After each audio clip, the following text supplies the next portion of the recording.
is the fun segment, and we're here again with Marie Clarke. So what do you do to pass your time? What are your favorite hobbies? Well, funnily, my favorite hobby is actually watching television, some of my key stations that I never miss. BBC, because I like to know what's going on in the world and with the news. I'm very much a news addict. But my music, I enjoy music, and right now I'm doing some voluntary work with a primary school where I go in, and because there are not many music teachers in primary school, I'm volunteering going into this particular primary school to the grade 3s, and we sing and teach them all the fun children's songs that they ought to know, from songs of the shows right to religious to folk.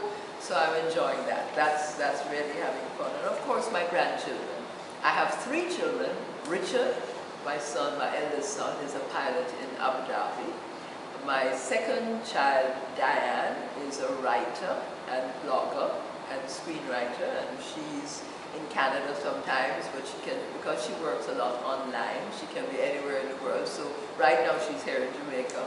And my last son, Chad, who did business and finance, he's also in finance, and he's working hard.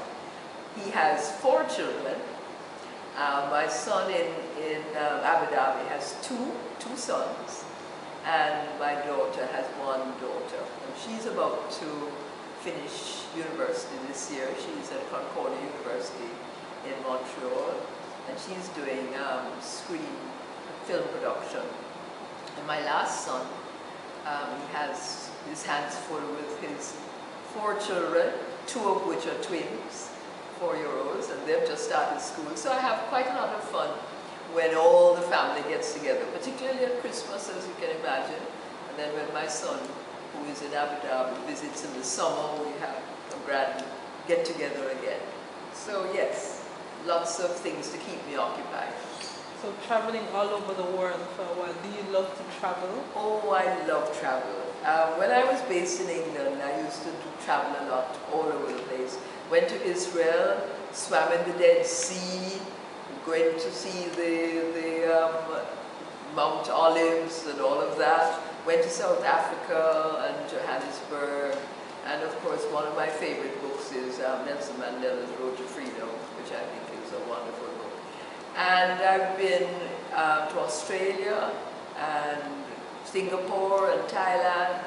The only place I'd love to go is China and possibly South America. I really need to take in South America before I pass on.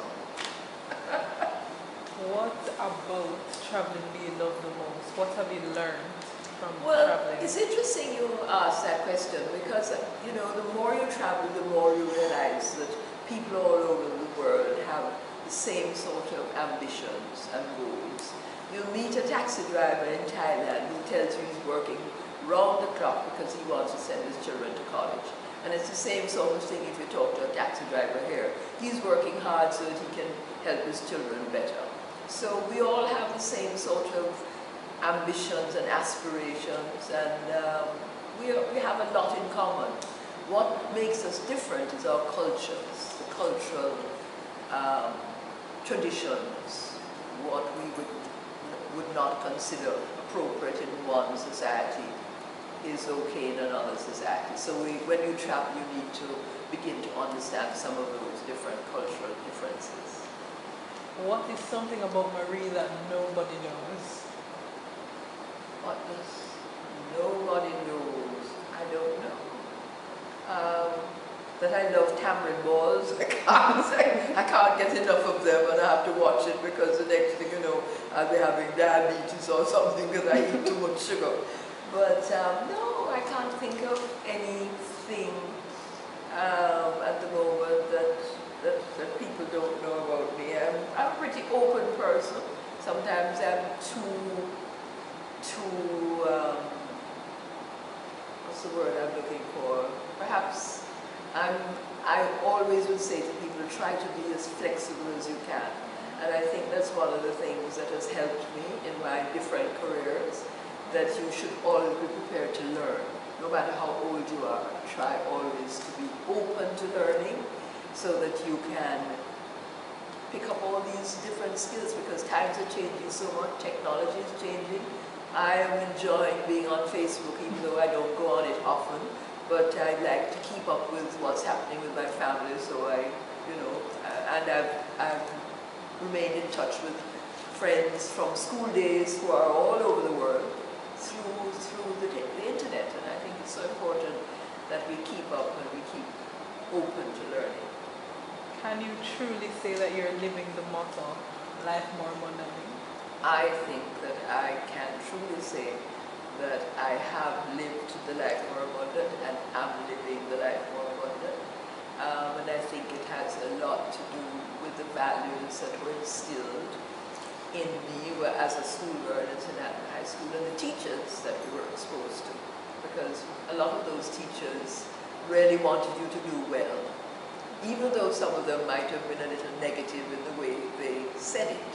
But they always were thinking about your interests and wanted you to do well. And the women that have come out of St. Anthony High School have really achieved some unbelievable things. I mean, we've just recently heard about Nora Mitchell Crooks, who found these letters dating from 1600 or something in England. I mean, we've been inspired by our teachers, and we want to continue to inspire girls that come through these hallowed halls. Thank you, Marie. It was quite interesting speaking with you today. I'm sure they've learned something new. I know I have, and I thank you for coming. Thank you for having me.